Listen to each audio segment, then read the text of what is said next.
தமிழ்நாடு முதலமைச்சர் ஜோசப் விஜய் அவர்கள் நடிச்ச ஜனநாயகன் படத்தை பத்தி பார்க்கலாம். அதுக்கு முன்னாடி என் பேரு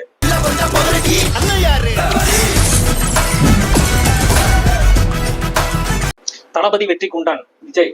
அவரு ஜெயில இருக்காரு. ஜெயில இருக்கும்போது ஜிவிஎம் சாரோட நட்பாகிறாரு.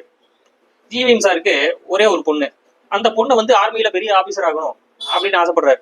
அவர் மட்டும் இல்ல, அவரோட ஒய்ஃபும் ஆசைப்படுறாங்க. அவங்க ஒய்ஃப் வந்து இறந்துடுறாங்க.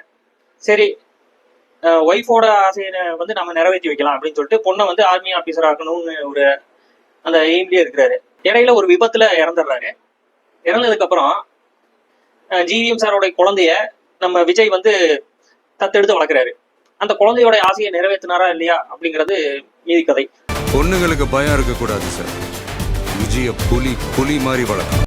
இப்படி போயிட்டு இருக்கும்போது வில்லன் பிரகாஷ்ராஜ் வந்து OM அப்படிங்கிற ஒரு ப்ராஜெக்ட் மூலியமா இந்தியாவையே காலுக்கு அடியில கொண்டு போகணும் அப்படின்னு ஆசைப்படுறாரு. அவருடைய சதி திட்டம் விஜய் வந்து முறியடிச்சாரா இல்லையா அப்படிங்கிறது தான் வந்து மீதி கதை. இந்தியா காலடியில வந்த பழம் என்ன பிளான்? OM. இந்த படம் தெலுங்குல பெரிய அளவுல ஹிட்டான பகவந்த் கேசரி, அந்த படத்துடைய ரீமேக் வெர்ஷன் தான் அந்த ஜனநாயகன். பகவந்த் கேசரி படத்துல பாலையா வந்து சிறப்பா நடிச்சிருப்பாரு. இந்த படத்துலயும் வந்து நம்ம விஜய் வந்து சூப்பரா நடிச்சிருக்கிறாரு. அவருடைய போர்ஷன் வந்து கரெக்டா பண்ணியிருக்காரு. இடையில வந்து இந்த பஞ்ச் டைலாக், இந்த அரசியல் வசனங்கள் இதெல்லாம் வந்து இந்த படத்துல வந்து பிளஸ்ன்னு சொல்லலாம். இதுல வந்து பாத்தீங்கன்னா 70% வந்து பகவந்த் கேசரி அந்த படத்துடைய போர்ஷன் தான் இருக்கு. மீதி 30 போர்ஷன் வந்து நம்ம தளபதி போர்ஷன் தான். ஏன்னா தளபதிக்காகவே வந்து டைலாக் எழுதியிருக்கிறாரு டைரக்டர் H. வினோத். இந்த படத்துல இந்த வி கச்சேரி இந்த பாடல் வந்து ஸ்டார்டிங்ல வராம இடையில வருது. இந்த பாடல் வந்து தேவையில்லாத இடத்துல வருது. அது ஏன் வருதுன்னே தெரியல. விஜயோட பிளாஷ்பேக் சீன் எல்லாம் பாத்தீங்கன்னா அது வந்து ரொம்ப இழுவையா இருக்கு. எதனால வந்து அவர் ஜெயிலுக்கு போனாரு அந்த சீனை வந்து கொஞ்சம் ஷார்ட்டா சொல்லியிருக்கலாம். டைரக்டர் ரொம்ப இழுத்துட்டாரு. இந்த படத்துக்கு A சர்டிஃபிகேட் கொடுத்துருக்காங்க. 12 இடத்துல கட்டு, சில வசனங்கள்ல மியூட் பண்ணிருக்காங்க. இந்த 12 கட்டுக்கு எதுக்கு A சர்டிஃபிகேட்? பேசாம UA இல்லைன்னா வந்து U சர்டிஃபிகேட் கொடுத்துருக்கலாம்.